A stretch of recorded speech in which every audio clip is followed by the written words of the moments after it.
Hello everyone. Today you'll be surprised what codes bring to your life.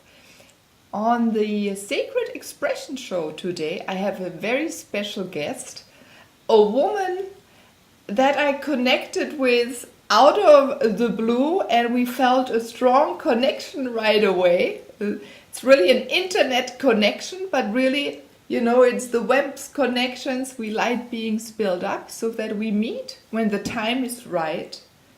And again, when the time is right now, we two were able to come together. So everyone, welcome Jessie An Nichols George to this cosmic conversation. And Jessie, hello. Thank you so much, Meilin, for having me here. And it's such a blessing to share this time with you live in this format. And I know we've talked by other means before, but this is just such a pleasure to be here sharing today with you and your audience and everybody. Thank you. Yeah, you're right. I forgot. You interviewed me once about, fascinating, about a year ago.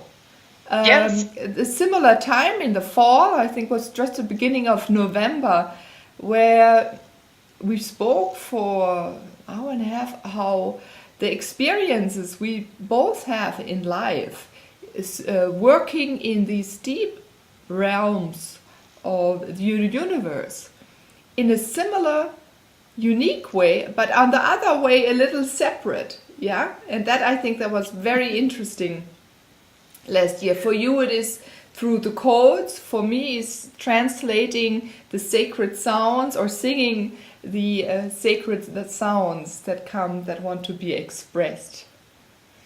Well, and it's so interesting with the work you did. And I remember we had actually connected in summertime at one point and had a great conversation. It was right after I was landing back in Sioux Falls, South Dakota, to do some regrouping and to really delve more into the coding work and how I could bring this out for people and things like that. And after that conversation, you wrote me and you were like, oh my gosh, I've just had like this big breakthrough of things. And I'm like living this whole thing and this whole door of stuff opened up, and you were very excited. So it was great to have you on the show shortly after that. And, you talk about the sound aspect, and it does tie in. And this is where we start to feel the unity between us, because what happens is we all have these connections in different ways, even though we're doing different pieces. Mm-hmm. So we, for example, you and I are both doing healing work, maybe on this earth in its own way, whether we call that healing or not. And you're doing it through sound, and sound is a very sacred vibrational method for opening the earth's energies. In my realm, that is opening the codes or creating a code alignment. And so the whole world works in this vibration. You're working on vibration through music. I'm working on vibration through the codes. And ultimately, we're both working for the same unified purpose, which is this alignment factor. Right. And it was so funny. I had to think about you. It became very clear, dear audience, just before I opened Skype to start this interview. Jessie mentioned that she had foreseen us coming together. And then I thought, wow, yeah, she's a reality creator. That was very clear to me. But the funny part was, Jessie came to my mind that it became important for the world really to have this interview soon. And that was end of September, and now we're beginning of October, because this information, Jessie, that you carry, and it came through, I was in a ritual, came very, very strong for people to become aware of it. So for what is interesting, people are more aware of sacred sounds. Yes, they open gates, right? But the fascinating start, now that people have adjusted to that they're different realms, we're all one, and the different realities, and the non-material and the material world. But there's a step further. So the more fine-tuned you become and work, and the more fine-tuned we look, where we come from, how we function, how we aligned are to ourselves and to everyone else on this earth and beyond, then it becomes fascinating and more important to learn to remember codes, because I think we all are able to do it. We've forgotten it, and your specialty, and I would even say your spiritual purpose, is to help us humans to remember the way how to use codes. So by you putting awareness on it, first that we get used to it, hearing it, that someone does it, right? And feeling that vibration, but then going on, and so you'll become the teacher of understanding how we can understand and utilize, that's the word, utilize the codes to create our realities. As everyone becomes more aware and is sure of themselves to say, yes, I do create my own reality, and then, that's a reality for all of us, in that we all thrive. So that's why you're here today, and you said yes right away, so yeah. That's so exciting that I showed up in a vision, or my energy was present for you in this way.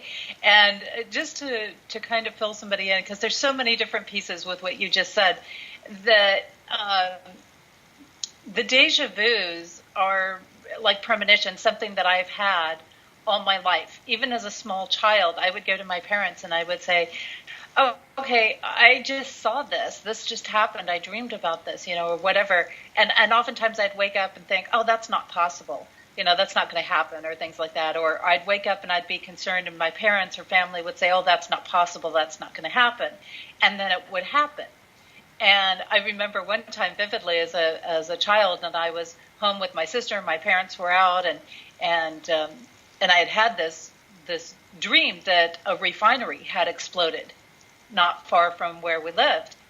And my parents weren't home at the time, and all of these things. And my mom said, well, that's just ridiculous, because we don't have anything planned tonight. There's nothing that we're going to be going out for. And they were very conservative people, so it's not like they just went out to dinner parties or anything like that. It would have to be almost a business type function. Well, sure enough, during the day, something came up. They went out, and at the exact minute that I saw in my vision, a refinery exploded. It was all over the news. And, I think that was a big awakening point for me to realize that indeed I do have this gift, if you want to say that. And what's happened in recent years, particularly over the last 3 years maybe, I've very heavily been in this visionary space where I'll get a vision and I'll wake up thinking, that's ridiculous. Why on earth would I ever be in this place doing this thing? It makes no sense whatsoever to me. And I'll forget about it because it seems so ridiculous at the time. And then 3 to 6 months later, and it's always a 3 to 6 month period of time, there I am doing it, and I'm sitting in the moment going, oh my goodness, this is what I saw. And matter of fact, yesterday I remembered it because I was doing an interview. I'm on the road right now, and I was doing an interview, and I was watching it back, and I was like, oh my gosh, the green whites and the green walls and the lavender shirt. And it was such a weird, bizarre thing. I thought, why on earth would I ever be sitting in a room that's kind of like at a kid's table with green walls behind me, like it made no sense. Well, sure enough, that's where I was yesterday. And then when everything started happening last night, I got into this place that I'm in today. Mm-hmm. And I was having this internet trouble. I was having trouble getting into Skype. And I was like, okay, there's something about this. I remember this place from a vision, and it was all hitting me because I already had the deja vu hit me yesterday. And I thought, oh, okay, well, it doesn't matter because I remember the interview going through, so I'm all good. I remember what I was doing was going through, so I don't have to worry about it. And it just kind of put me at ease that way. And then the codes are such a fascinating thing, and that you would bring that up. and this would resonate so strongly to you because this particular trip, I am opening through the code work a grid of compassion for the world. Wonderful. And this is my first starting point. So that may be part of why it's tuning in. I'm doing more work that is connected with opening up what's happening in our world, our government, our earth, what's happening as far as the natural disasters, the hurricanes. Here in the U.S., we've had a big thing on Native American land where they've been trying to seize the land, and I ran the codes regarding that. And people that want to follow this, by the way, they can do that through my Facebook page, An Nichols George, Coding Interpreter. That page specifically focuses on that. And then I just opened a GoFundMe campaign to support me in doing this research work that I'm here to start doing now. And tomorrow I start delving into the connections that are in caves and tunnel systems that connect with Ice Age history. And so I will be going back into time and making connections between our true spiritual nature and our existence prior to being humans and two-cellular organisms, and our connection and natural path with the single-cellular organisms that existed over 3.5 billion years ago. And then, but also things that are as recent as, say, 40,000 years ago that connect with the Ice Age systems. Because I've always known we've had so much happening in the Southern Hemisphere around the world, right, for our spiritual systems. We've, well, China's not quite in the Southern Hemisphere, but we've had, the China and the Tibetan and the Buddhism and things like that. But then a lot of the more recent stuff has been India, and then it's gotten transferred into South America. And I kept telling people, I said, no, the next big thing is northern connected somehow.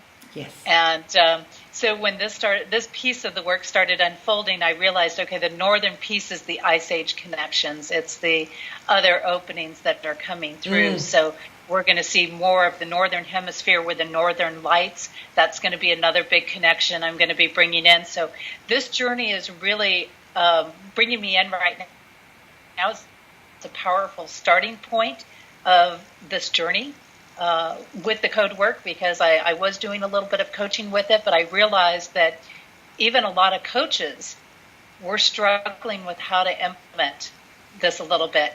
And I realized that where I was getting the biggest response, and I think this is a big piece for people to pay attention to, is that the big response was coming when I would put out these kind of little forecasts, like my weekly insights for what the energy current was for the week, and I do that based on codes, not planetary alignments. And there's a difference there because the codes actually pinpoint the vibrational energy of a particular time or frame of time or area or things like that. And so I've been using that, and I'm getting a huge response to some of these posts and the expansion of explaining things. And that's what codes do, is they explain the truth of things. And so where you talk about this being an unfamiliar term that people are going to get very used to, I completely agree with you, because a lot of people go, codes, what is this code stuff?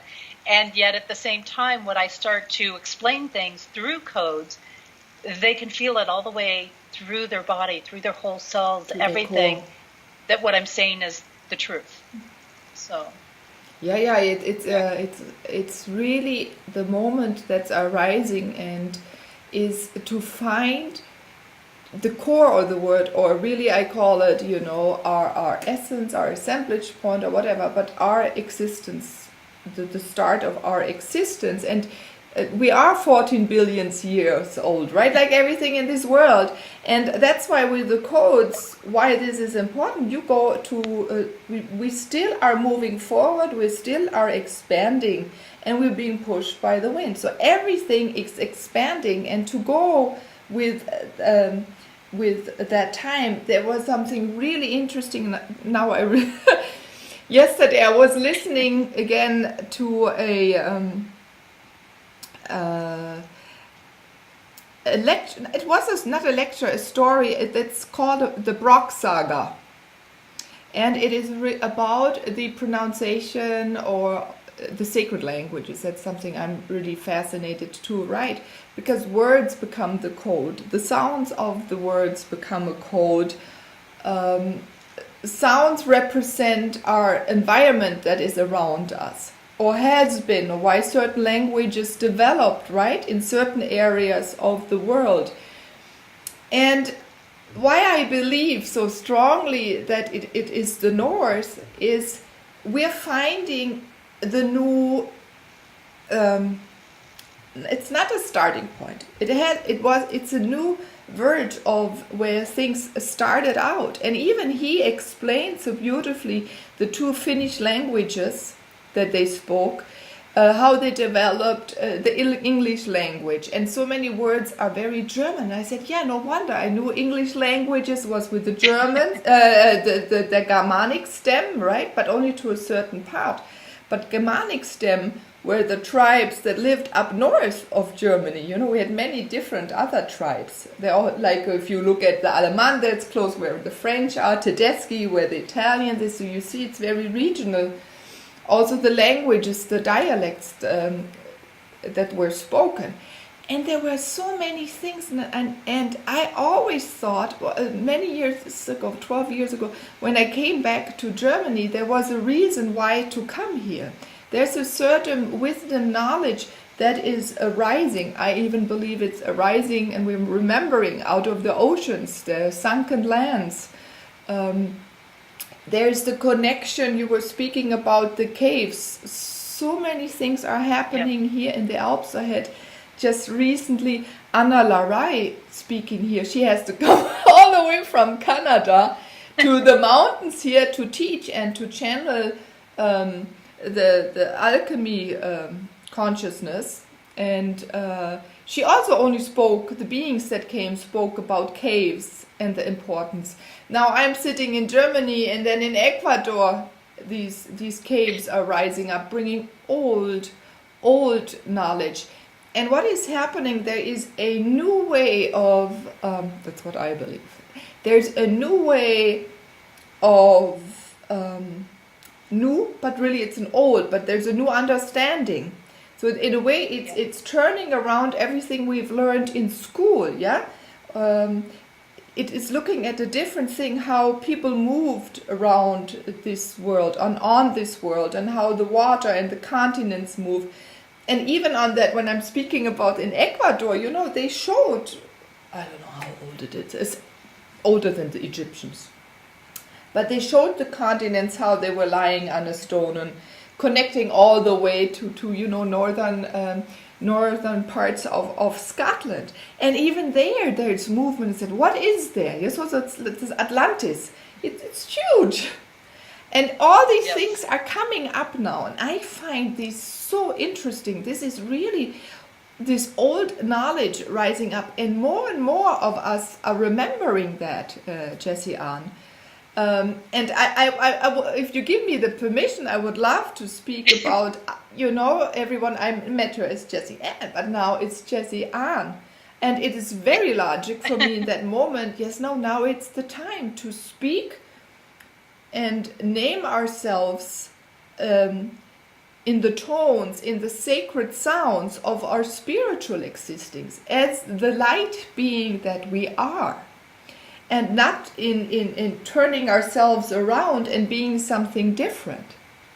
And I think the time is over now, so that more and more of us can live our name. Like I learned about my name a few years ago fully. Yeah, and I didn't live the fullness of that name. But more and more people are picking up and using their original name, right? Their light being name, and also speaking it out and existing, because it is this feeling of feeling aligned and connected. And you are doing, and you said it so beautiful, you're also helping us reshuffle, right? What is realignment? Is when we're wavering like this, we start really finding what is ourselves, and it becomes more easy to live, and with more less resistance, with more ease.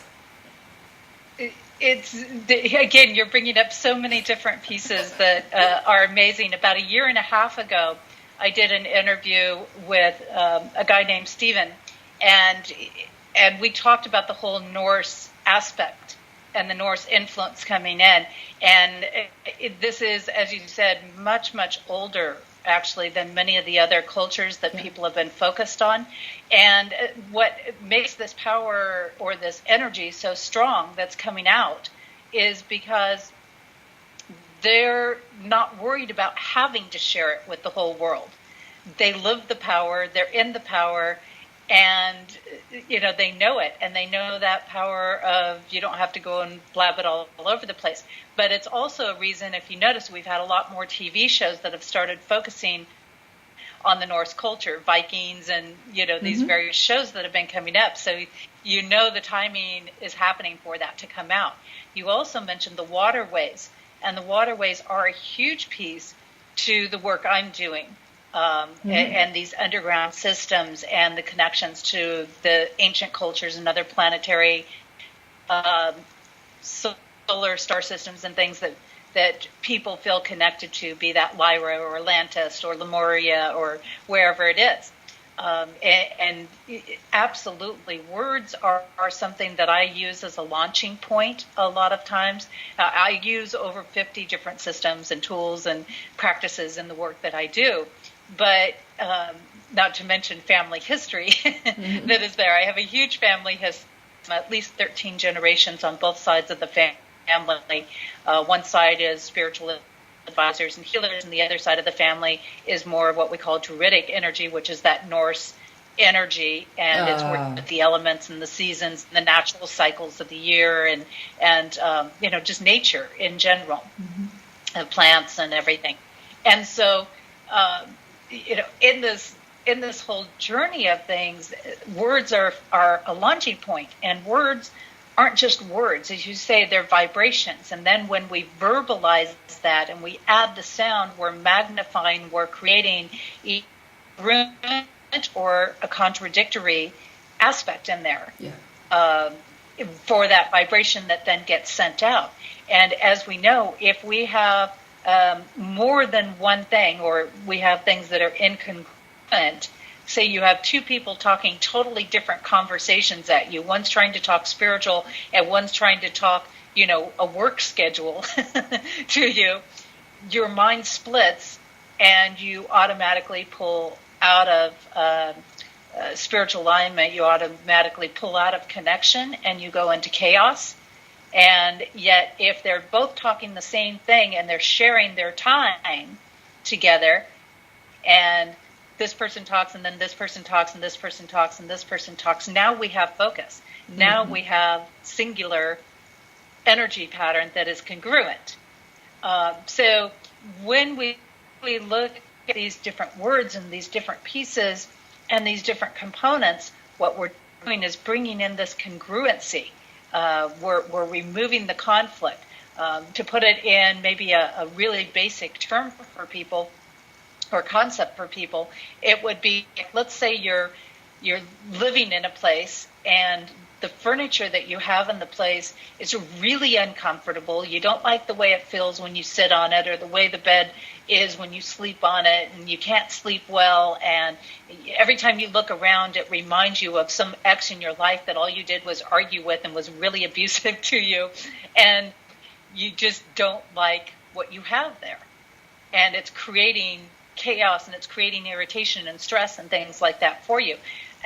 In the realm of codes, basically what you would be doing would be getting rid of that furniture that is creating all of that stress and conflict and lack of rest and rejuvenation for you, and bringing in pieces of furniture that you absolutely love, that resonate with you to your very core of who you are, and open up your authenticity. And no matter what our energy pattern is, there's a place for that. There's a vibration for that. There's a use for that. And the more we each step into that alignment, the more that we each step into that piece that is ours and honor that authentic piece that is ours, the more we both expand and unify at the same time.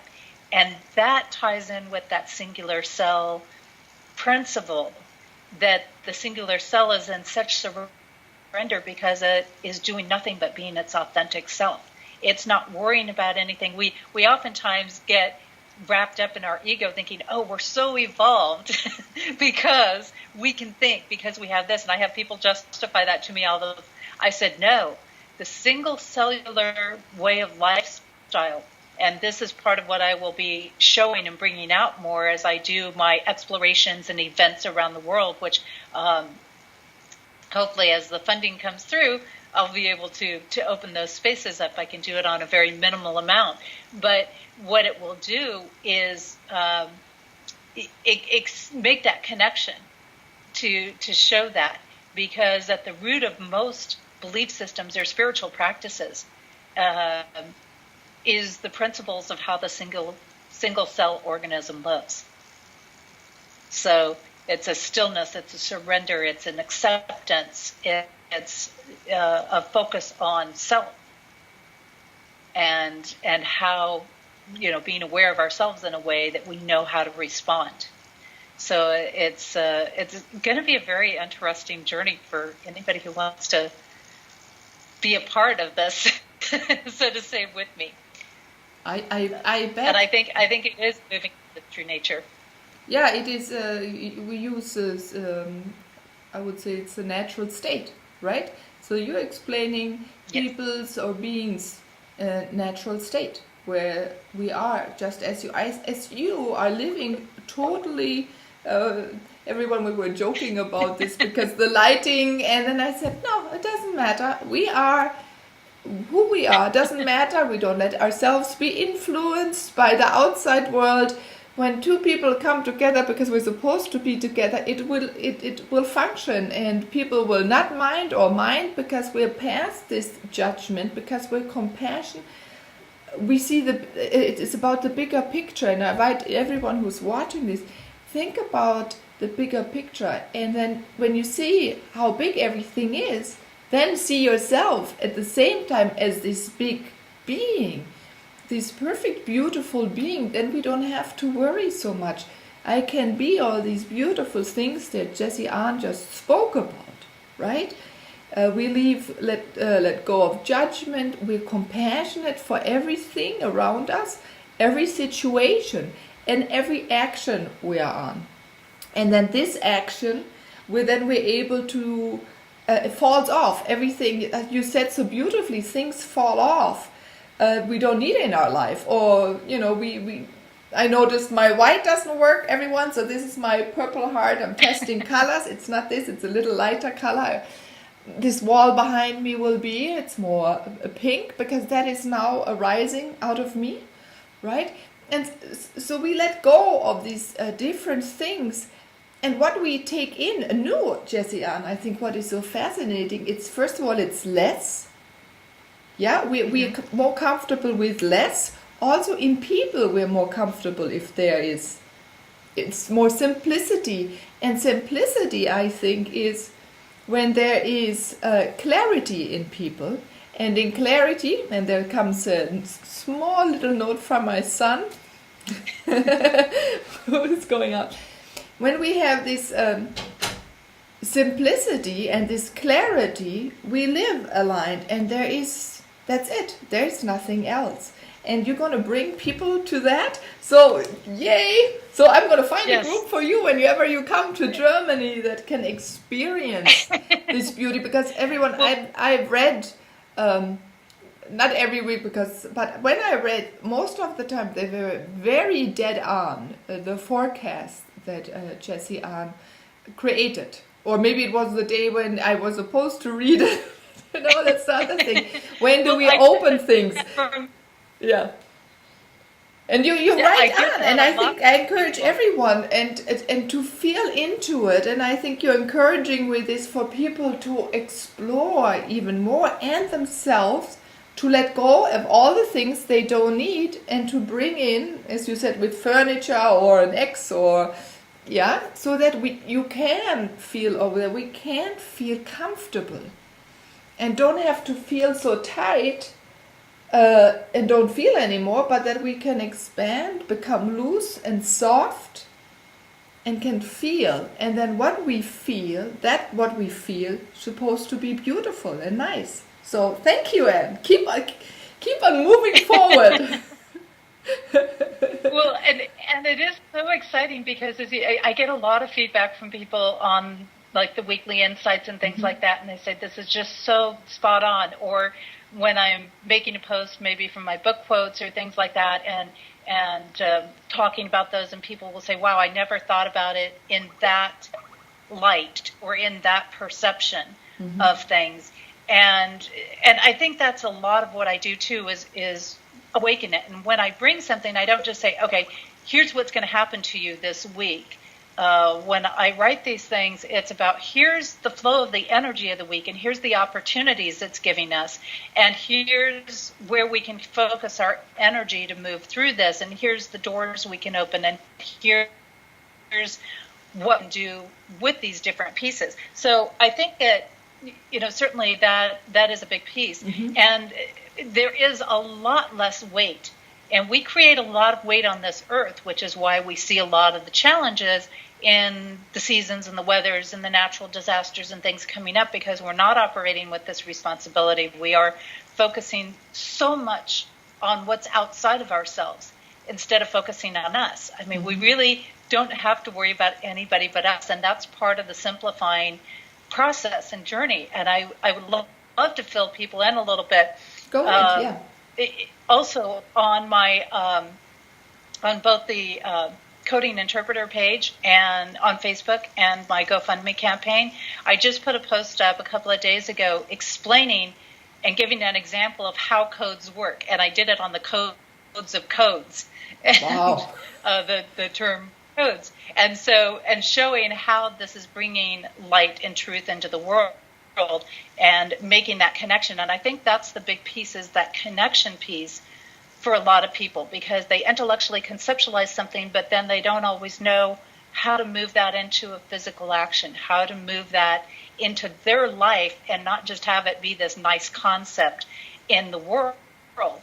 And as you say, I've done a lot to step into this authenticity, and I don't expect or certainly would not judge anybody who doesn't take the same path as me, because we all have these different components. But even yesterday in an interview I was talking about so many of the things we do on this earth, we get programmed and wrapped up into, that we have to work and we have to do this, and it becomes this whole money thing and this struggle between the spiritual and the material worlds of things. And we get so much emphasis on that it actually puts us into all these slavery and prostitution patterns and things like that. So codes, they're really working on these patterns, and there's 52 core patterns to the code system.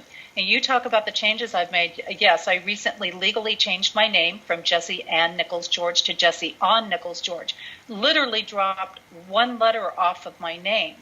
But in dropping that one letter off of my name, I also removed some of my energy that was blocking me. I also removed very heavy responsibility energy that I had in my field. And I also removed some very strong victim patterns of being constantly silenced by people. So now my voice is free to come out in the world. Yay! And it was so great, because about the time you contacted me was right when I was putting the name change through, which was September 6th of 2016. And, that, of course, was a date that was coded for me that would open the energy up. And it was not just coded. It was coded to my birth name. It was coded to my new name that was coming in. And it was coded to my current legal name. So it had favorable vibrational currents to each and every one of those. Certainly you've known some of my journey, but a lot of people that are watching your show have not been a part of that. And I went into some huge challenges. I was in some very tough code patterns, and we have these cycles from year to year where we're in our personal year. And it wasn't until a few months ago that I started looking back at where I was at when I was going through those challenges in the realm of codes. And I was like, oh my gosh, that makes total sense. I wish I had known this before I was in this, but I didn't. It was part of the journey and the process I had to go through to get to where I'm at. And but I had trouble where, my family short sold the home that I was in, and I had asked for 2 months. I said, just give me 2 months, I'll figure out how to purchase the home. Well, they didn't do that, and they short sold the home, and part of that had to do with thinking they could manipulate me in a certain direction, and so on and so forth. I ended up leaving a 2,400 square foot home for a 24 square foot vehicle. And I not only did that on my own and went on tour around the U.S. for 1.5 trips around the U.S., but as I'm in the midst of doing all of this, I'm out doing some prayer work on a creek, and out of nowhere shows up this little tiny cat. And I knew right then and there my whole future relied on the decision I made with this cat. And I'm like, I'm in no position to take a cat on. I'm getting ready to leave a home, live in a vehicle, and the last thing I need is a cat, right? And so, of course, I took her in, and I named her Orly, which means bringer of light. And she did this journey. She would go out and be on full-day hikes with me and the whole works. And about 1.5 years ago, she passed away from kidney failure. She was much older than we anticipated. But you talk about this impact we have on the simplest things. And she was such a huge teacher of just driving home the reality and the experience. Everywhere she went, she had this heart on her, a white heart on her. Mm-hmm. So it's great. And the heart is the symbolism of a lot of times where she's active and she's present when I'm doing something. So I love that the heart was sitting there when we came in today. And she's particularly given me a symbol of the blue heart, which when I was doing some research and code work on, actually is part of what connected me into the whole Ice Age history and this whole connection that I'm working on right now with codes. And my whole life felt like it bottomed out about 1.5 years ago. I just had hit so many challenges, and that's when I went back to Sioux Falls and regrouped, which was where I had my legal residence. And if you can call it that, that's where it was for the government anyways. And as you well know, last winter I survived minus 30, minus 40 degree temps in my vehicle. Tough woman. And what I didn't know with Orly was the whole time she was with me, she was teaching me this code system. It wasn't until after she passed, right? We always say that you always get it after they pass, right? And I got grounded in space, and I had to stop and regroup, and was, for lack of better terminology, forced into the situation. And it really what it was the universe's way, and we want to keep that in mind. Sometimes we feel forced and we feel like the whole world is crashing down on us, but our soul sees it better, and so it's kind of like saying, okay, this is going to hurt a little bit now, but it's going to be really great later. And if you can keep some of that in mind, it's like, you realize that, okay, I'm going to stop for a while, and the energy had to come through. Well, as I did all this reflecting work on the experiences I had with Orly, how she touched lives, how she approached the day, every day, it didn't matter what was happening. And it didn't matter even when she didn't, her health was going down. And that was a very quick time. I had very little warning that was going to happen.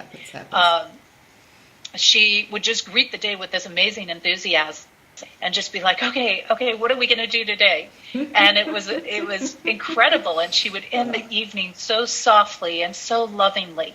But everywhere we went, people fell in love with her. When we were in New Jersey, these big, 6.5 tall guys, with, shoulders way out here. They must have been 300 pounds, like football players, right? And they're just melting in her presence. Wow.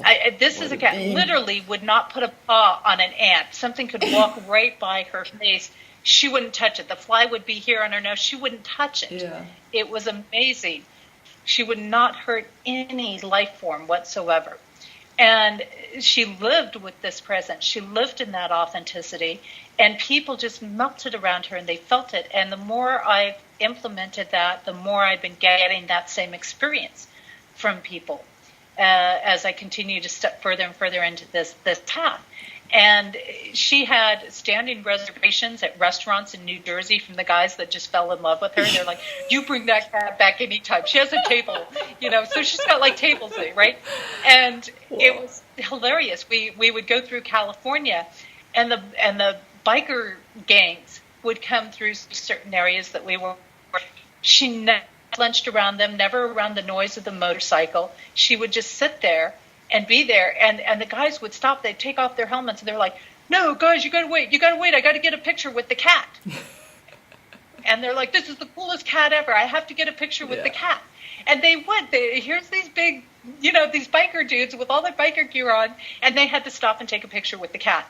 And it was just hilarious. I mean, and these types of things happened everywhere that I went. But through the experiences, when I started doing the reflection on our times together, I realized that all of her responses, all of her reactions, all of her way of being with me and interacting with people, and her comfort zone or lack of comfort zone, was teaching me the codes. It was showing me what I was coded to and what I wasn't coded to, how the code energy flowed, how it worked, how the different dynamics were. And of course, this is an ongoing, unfolding process, but it was such an amazing thing to reflect back in. And so having that time, and of course now I'm working on venturing back out into the world to do this work. And so, in the process of this whole piece, of course, it takes a little bit of money, but I've learned to live very frugally, and I continue that. Once in a while I get a place when I have to have something for Skype, but most of the time I'm camping in my vehicle or things like that. I'm not spending money on hotels or things like that along the way. And so it's quite a journey of unfolding, and it really excites me, because as I've started to unfold this and I've implemented, I've coded my entire website up. I've coded up all the titles that I use for me, and of course I'm refining that each step of the way with things. But with the name change, it opened a door. I have to do some refining there. But what I find is the response when I'm in this alignment, and I see this with people repeatedly, when they get into their authenticity and their alignment, and they stop worrying about whether everybody else is going to like it or not like it, and they just do their piece because it's what fully resonates through their soul for them, then they can open these doors and they can get these experiences, and they're what I call vertical experiences, which is the aspect of opening a personal portal with the divine and being able to truly be in the world but not of it. I was kind of long-winded there, sorry. No, I just felt something come through. Your energy, that's exactly is. When people are in that place, there is this calmness to them, and people feel it. There is, because you cannot fake anything like this. And we're becoming, all of us, more fine-tuned, that even words, nothing needs to be said. People feel the truth more and more, and this is beautiful to see. And you'll just draw in, right? They'll just arrive, and what everyone was Jesse Ahn is speaking about. Yes, it is true. We get realigned, and depending on how fast we asked it or decided to move forward, or in a way we already created it, and that's why some of us, we want to move quickly. So then the big booms, they come, but there is a difference, and I think to feel into it. When you're in this boom, splash, you fall over or whatever, there's a different sensation with it. There's a sensation of joy or something, because for me at least, and I bet Jessie for you and maybe for the others as well, it is this thing of joy, of saying, oh my God, yes, this is gone now. When I'm through this, I see more open, I feel better, I can get bigger and wider, and I feel freer, and everything is going to become more easy. There is a difference to it, right? It's not like a boom bang and then, oh my God, this doesn't exist anymore. This is this kind of movement, this forward movement, or this meshing. Even down there is a dance, and you were speaking a while ago about it, Jessie, today. When people come together with that one cell, right? When our cells, then they dance and then they play, and it's just fun. Like, I've been smiling since you're speaking. I feel so great, even we're so far apart, but it's just like we meet and we can feel each other's and the light and all the energy of whoever is going to listen to us already is zoning into our space or the energy right now. Yeah, so if you think about all this, I think it's just beautiful. It takes away the words. It's just the feeling, and everyone is going to move into it. And so now you walk. What I sense, you're walking ahead, and a way you're drawing in others, and they just line up into themselves and with you, and then move forward and create beauty with those codes. I can't wait. So keep on moving. And yes, you're so frugal. I think very few people I've ever met are this way. I can count them on one hand. That live such a frugal, such a principle. In a way, you live the principles. That's it. You live the principles that are that are true. And so thank you for this. I'm honored and I'm very thankful that you're doing this work, and it's because it's for all of us. As you said, you go out in the world and do prayers. You let beings like your cat come in, and you see and respect the other being so heavily that you observe it and that it becomes a teacher to you. I wish people would do that with their children, right? Or our partners or anyone that comes. But there is a cats. Okay, cats have I'm a cat person. No wonder I'm believing. They moved me in my life too to see more open, to feel more brightly. Wow, and I think without my cats I wouldn't be sitting here, and many other things. But those were the big shakers. So yeah. Well, it is so fun, and what you're talking about is how we can experience both our own unique individual authentic self and realize our connection as one soul. Yeah. And as that collective. And so many people get lost in those pieces of how do I be myself but be one. They think that they have to be in this heavy network of people, and they don't necessarily. They just need to be them, and that automatically will network and weave through. And you talk about this opening of the energy and how people just start to experience it around you. And I see this particularly with children and animals, because they don't have all the other pieces up that make them judge or do other things. They simply operate off of that vibrational force, and whether it's clear or pure or loving or compassionate or it is.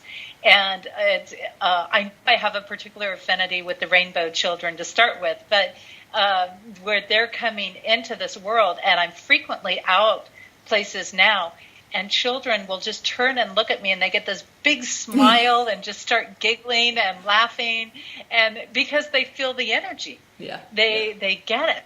And I have animals that normally will, they don't have anything to do with people normally, and they normally hold back. And I've had many people say this, and I'll just be walking through something, and this animal will just pull their owner over to me. And then they'll just sit there and look at me, and they'll just be like, I'm in your field, And it's so cool to watch. And they just drop at my feet and just start melting and try to push themselves into me. And the owners are just sitting there looking at them going, what is happening here? And you can't disguise it, because people do. They sense that, and they sense that peacefulness, and that's what it is. It's this peacefulness of knowing that you're in your vibration. And I think, it's funny, there were certainly earlier times in my life I dreamed of the big mansions and the property and all these things, and that being my spiritual space.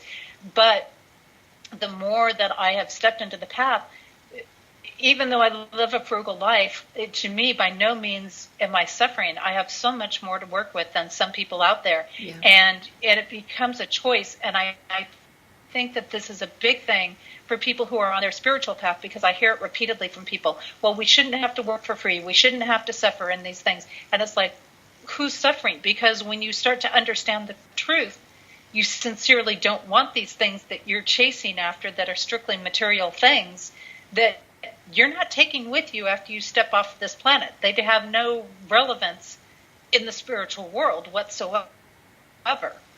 And as these truths really start to hit home with you, it's like, yeah, no, I don't really have any desire to go spend $200 on dinner.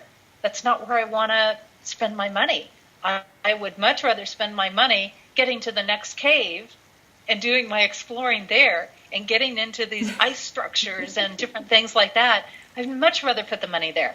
Matter of fact, you talk about frugal. I was just sharing with the person that I came on Airbnb to get the space, which was really cost effective. It was a mere like $55 a night, I think it was, which was, very low for this area. Everything is like 2 to 3 times that price around here. And I was sharing with him some of the work I was doing because his wife is a university professor here, not far away. And I said, yeah, I'm just, $79,000 will take care of me for 6 years of full-time research. And he's like, for 6 years? You don't mean a year? And I'm like, no, for 6 years. I could work for 6 years on that amount of money. And so it's very interesting that when we restructure these priorities, and for me, I was kind of, again, so-called forced into doing without certain things because of the challenges I was facing in my life at different points. I mean, I literally lived off of the dandelion weeds in my yard at one point. Yeah, a lot of good energy for you to eat. Yeah, powerful. Yeah, and it was. Number it was one. Great energy. Yeah, it's one of the top 10 herbs to eat in the world. Yeah. And, not knowing that, I was really blessed. And some people would say, oh my gosh, you poor thing, you're eating the weeds in your yard. Lucky, and then I was like, do you know how much they pay in other countries to eat dandelion weeds? Like, this is like a $10 salad, Yeah, you go in the modern... And I think that's such the cool thing with codes is it puts these different things in perspective, and it removes the distractions we get in through our senses, our ears and our eyes and smells and everything, which can distract us from the truth. And it can distort. And this is what marketing and media does, is they try to come in through our senses and influence us. And of course, we're programmed, right? We're programmed that, having cake or a muffin or these things are a treat. But what if all of our life, instead we were told an apple is a treat? What if we were told that, this is poison because of the chemicals on it, but this over here is going to allow you to be successful, and this is going to allow you to not be taken advantage of by people? Well, when you start to put things in those soul terms, you're like, oh, I totally don't want that. I have no interest in that. This is what I want. And that's what the world of codes does. And I'm so excited to be bringing this out because the way I do it, even though I work with some traditional tools and formats, whether it's number patterns or things like that, I don't use them in any of the traditional methods or ways. And so it's like I was even looking at some of your energy a little bit, Meilin, and we have different pieces of what comes out in the world and what we share with the world and what our experience is with the outer world, but then we also have our inner world, and then we have our family patterns and what we're carrying on from generations. And of course there's people like myself who are closing out the family patterns in life, and that can feel very heavy. I've noticed my niece is going through some challenges right now with feeling like she doesn't fit in the world. And I hope she doesn't mind me sharing that a little bit. But this happens for most spiritual people on their path. And with codes, and it's coming back to me because I meant to mention this earlier, is that when we step into that authenticity and we honor what is our natural self and our natural peace, it's like all of a sudden we feel like we fit in, even if we don't have this huge realm of friends, or even if we don't feel like we're walking the same path as a lot of the people in the world around us. And I was trying to explain to her that, that's because you're starting to operate in a more spiritual path. And most of the world is operating on this very money-focused material realm. So it's natural to not feel connected. It's natural to feel as if you don't fit in or do it. And I said, and that's not a bad thing, because that's not where you want to be. And we're not told that. We're always told you've got to strive to get the next corporate step or the next position or the next raise or this amount of money.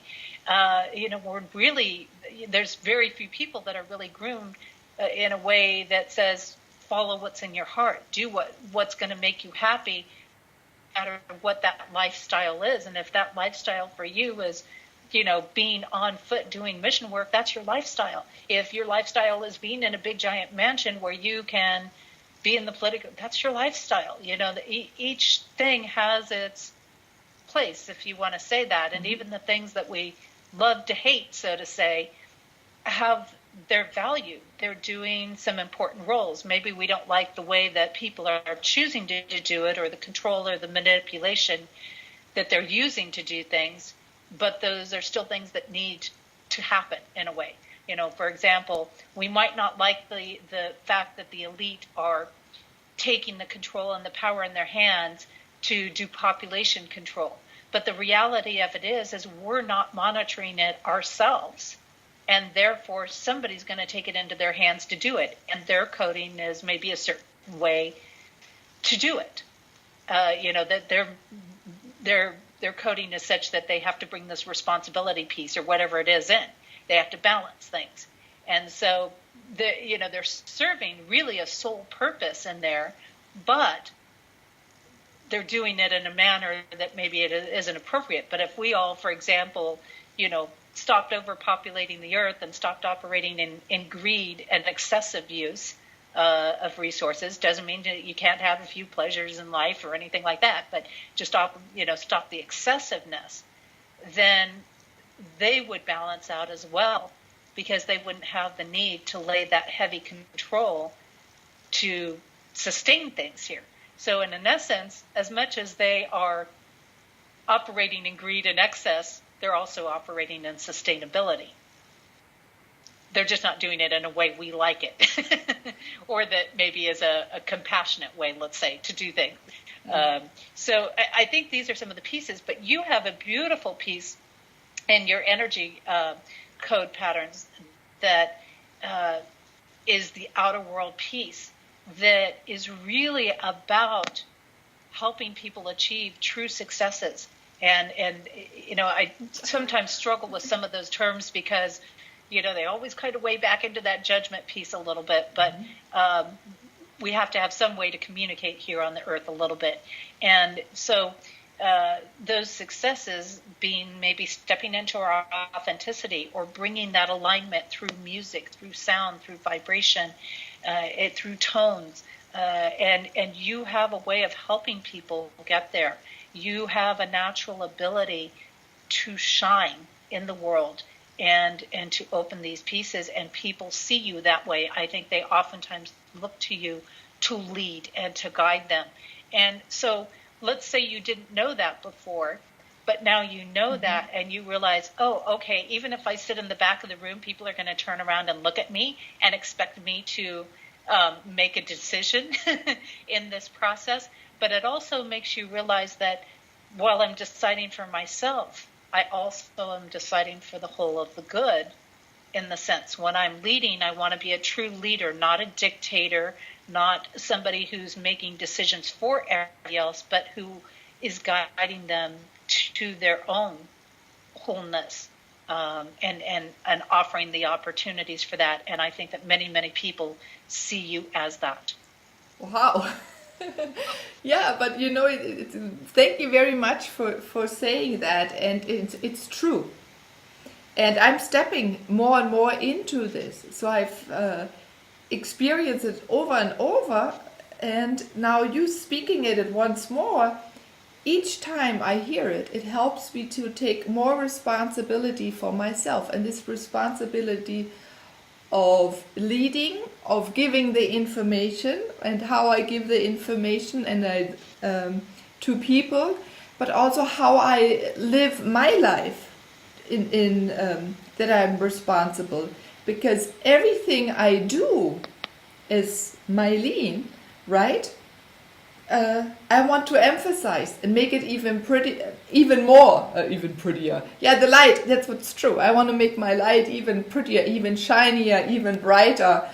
So I tweak here and there where I can expand in. And you were speaking at the beginning of this density. Where do I feel too dense? What has to happen? And it's not something bad that it was dense, but to put the awareness, I put the awareness on it and see what was there. And most of the time it was an experience I'm learning from and putting into new words, into new action. We have all of our experiences, so we can speak about them and inspire. There's not one. We grow through our experiences. No one can tell me. Maybe they did, and I heard it, but I couldn't act on it, right? But when you're aligned, and even codes, I think it's so beautiful, and I think that's the same with my sounds. And the codes, they just do it, and you cannot not live it then anymore. And suddenly you feel more expanded. I'm staying with that's my language, right? The expansion. So you feel more expanded. So suddenly you have much more space to maneuver in and to live your gift. And we're so unique, and people don't have to be afraid to be all one, because there is a support structure. We support each other. As we support each other, we thrive.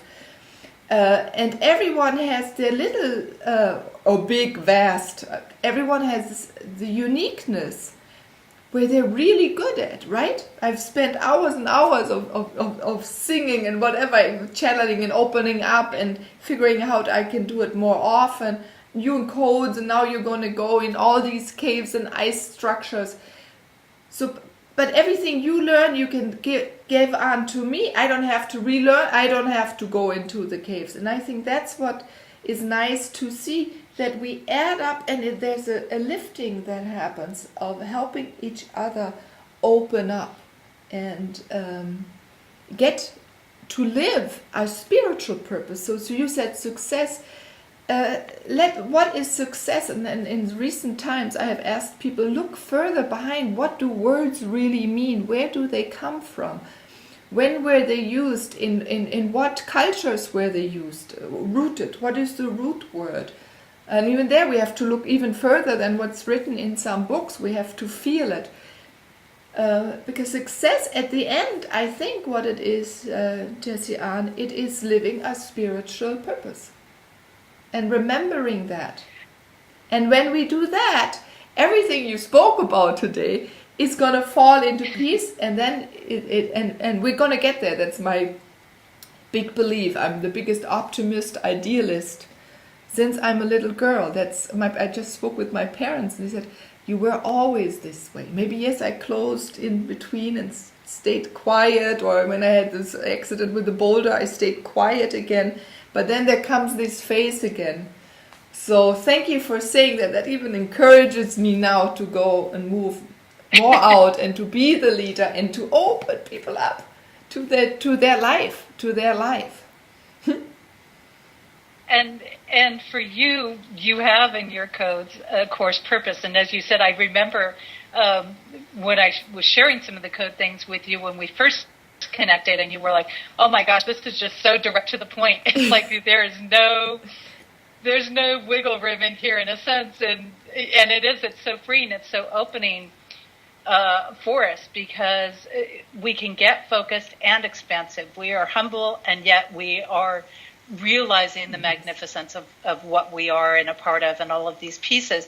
And for you have in those codes very specifically aligned a purpose focus, and you have to always have a purpose that you're working on, and of course in your code energy as well, Meilin has aspects of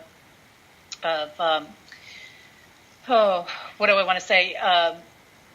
Learning that lesson and sharing that lesson about how you're not going to move on until you get the lesson that you're there to get in that space. Funny, yeah. And that's so me. when we look at success and we look at the codes of success and the different pieces that come with that, what we have is it's about stepping into your own power, becoming your own leader of your own life. And it's very heavily focused on self, not the outer world, not everybody else, but on self, commanding one's own life, being in command of one's own life. And it also has a little piece of trust in it, and it has luck. But the luck is surrounded by self, which means that luck comes from knowing ourselves.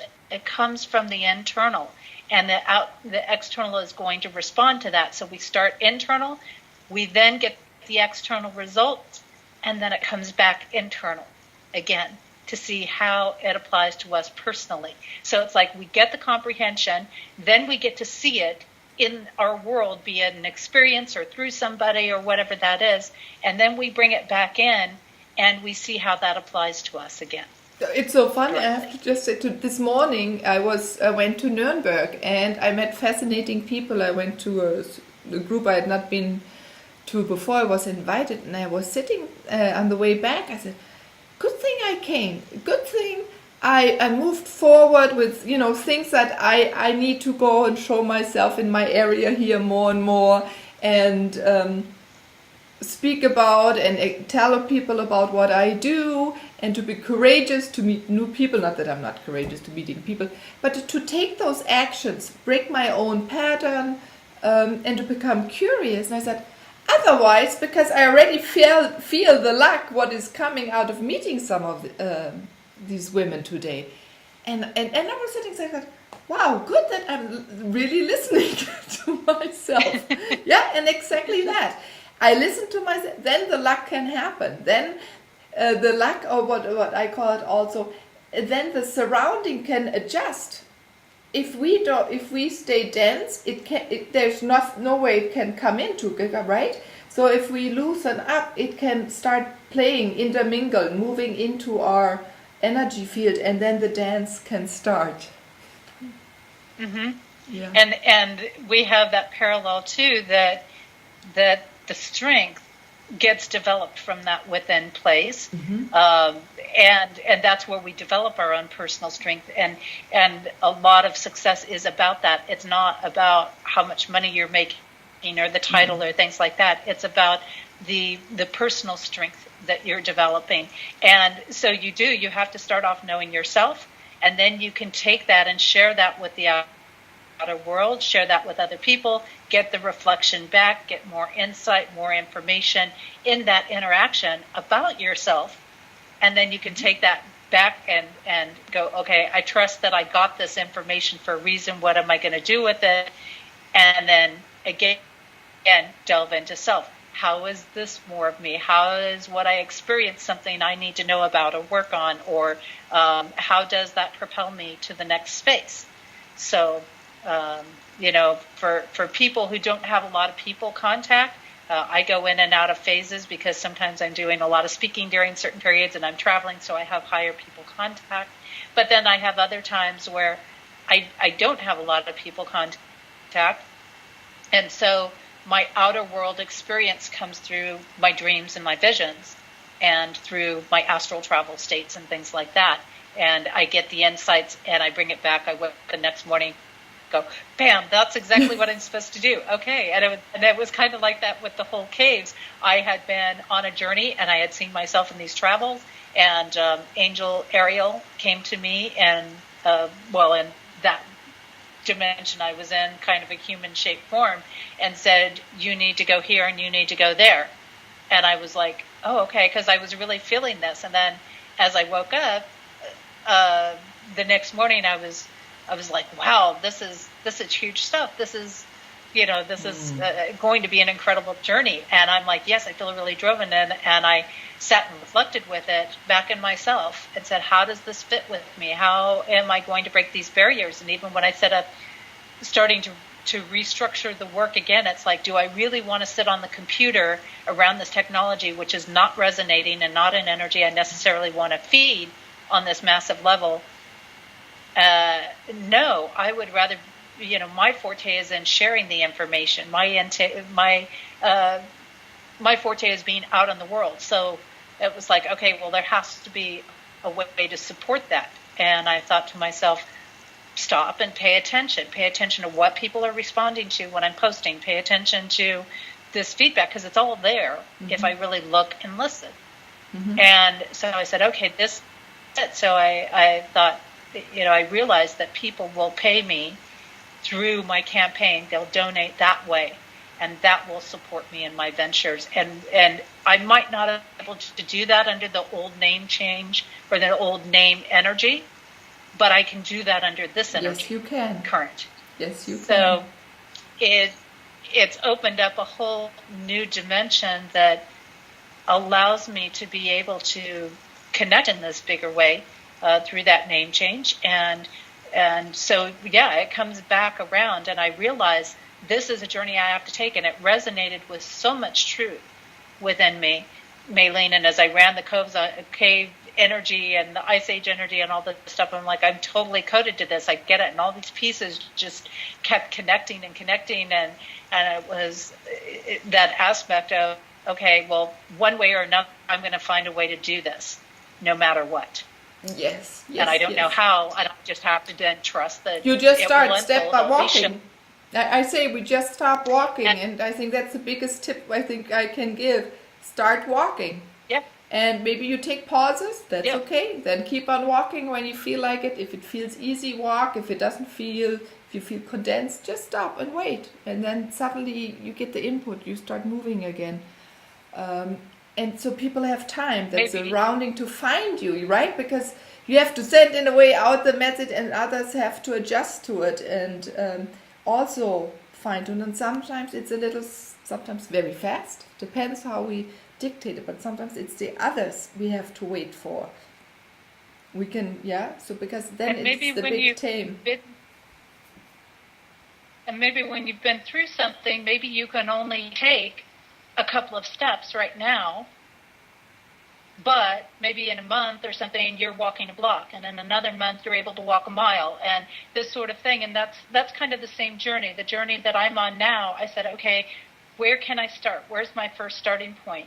And I figured that out, and I said, okay, here's my starting point. I don't know that I'm going to start here and then go over here and then go up here and then out to this country or thing. I don't know who's next. I don't know where's next at this point, and I don't have to know. No. I just know that once I start it, the next step will be opened, and the next opportunity will open, and I'll be able to get there.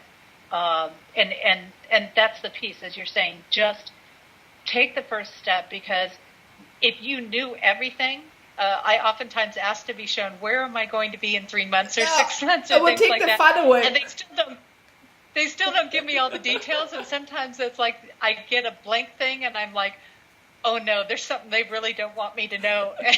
And there's been times when I look back in reflection that I thought, I'm so glad they didn't show me this, because if I had known this up front, who knows what decisions I would have made that might have altered that course. And, and I didn't alter that course. So it is. And that's the piece. Oftentimes it's like you have to learn one thing before you get the next thing. It might be easier for you to learn how to ride a bicycle before you get in a car and drive it. Yeah. Because you learn the ways of the road. You learn how to maneuver in traffic and things like that. And then, when you get to a car, you've got another dimension and more things. And you probably should learn how to drive a car before you learn how to drive a bus, for example. And so there's stepping stones in a sense. Yeah, and you don't want to overwhelm yourself by jumping to that big piece. And it's also sometimes because we can't sometimes we can't even fathom that these possibilities can happen or are true or can exist. So the 2012, 2012 was a year like that. All these things that happened, I would have never, I could have not imagined them prior. They were just not on my radar. They're nothing I even had thought about or heard about. So that's the other side. There's so much that if we let go, that can unfold, that will surprise us with depth and grandness and beauty. So let's see. And your journey is going to be the same. And I'm happy they're not telling you too much, because then it can be this magnificent, mesmerizing journey for you. And I hope many people are going to find you. Now my head already of people I have to connect you to no, in Europe. To move forward and build connections and a network to bring out this beautiful vision and information and teachings. Oh, you have so much. Words are not enough for what is coming through. But again, everyone, this is a start. You see how it is. We come to a point, it's like a plateau, and we just say, let's go from here. And she has little few points, and she's gonna go. So, right? Thank you, Jessie. That openness is the key point. Yeah, and the openness to come today. Yeah. Right. Yes, the openness of today, and I think the first step is saying, yes, I want to take this journey. And, for me, that was a big thing when the cave piece opened up, because it was like, yes, this is something that I absolutely want to do, no matter what. This is a journey I want to take, whether anybody else takes it with me, whether anybody else, is on board, or any of the other pieces. I'm saying yes. and that is a huge, huge launching point. And it's been so exciting, because as I've started to bring this out, and I've been doing some recent interviews on different things. So some people, with you in Germany, and somebody yesterday in Canada, and just within the last month, somebody over in Australia. And so I can already see the little lights popping up in all these little points, creating a grid, right? Yeah. And I've had many people come to me and say, as much as you can't begin to fathom what you are opening right now. And it is going to have an incredibly powerful influence on this earth, and it is going to transform and change lives. True. In a way that people have been waiting for a very, very long time. And, there's that split thing between, this is what I know I need to do, and this is my piece, and I'm going to honor that. It's also nice to know that it will have this great impact for so many lives, and that it will help so many people as well. But it's not just doing it for other people. Again, we have to get back. It's that getting back to our nature and what our nature is, and honoring that divine spark and light and soulful peace, because there isn't anything outside of ourselves that is going to give us that fulfillment that so many people seek. It's only when we start to honor that divine. Now, we can get inklings in the outer world. We can get little taste of it through experiences. And it's just like what Orly brought to me in our journeys and our time together.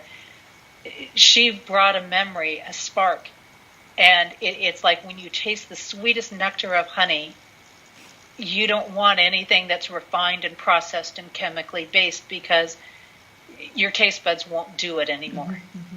And it's not about just having the so-called best. It's about when you make that connection, it's so lucid and so clear. And even if there's all this flexibility within it, that you know that you don't want anything but that, because you've seen the truth. You've experienced the truth.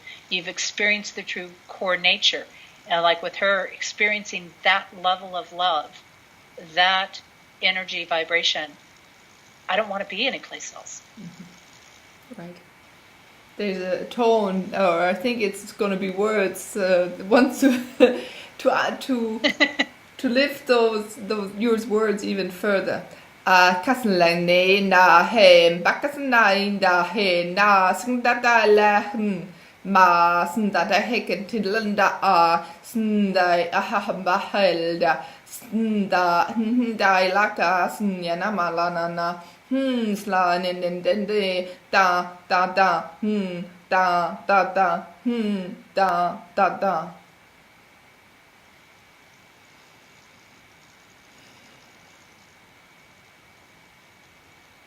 Beautiful. So beautiful. Thank you. Thank you. So thank everyone. She will be back. I'm going to ask Jessie Ann right now to have maybe a live interactive show maybe in a month or so. So everyone has enough time to watch this. I'm gonna and then bring a few people of interest to you on the show. I'm gonna try to do that, and maybe you can share with some people a little bit more about the codes, give a little taste bits right then and there, and I think that will be beautiful to take this even a step further and just do that. Hand say more than I can give words to it. So, Jessie, thank you very much to bringing these codes to all of us, to taking the time to come onto the Sacred Expression Show to express your unique sacredness. And I'm filled. My heart is filled that you were able to come. Thank you. Thank you so much, Meilin. It has been such a pleasure and a gift. And it was so interesting when you came to me and you said, it's time. And I'm like, okay, Meilin says it's time. And so I'm like, I have to make it work. And it did. It's worked out beautifully. So I am truly honored to be on your show. And it's such a pleasure to again, have this time. And I look forward to doing this follow-up where people can come in and ask questions and get their own experiences as well. Oh, wonderful.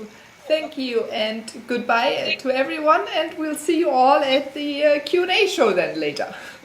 Thanks.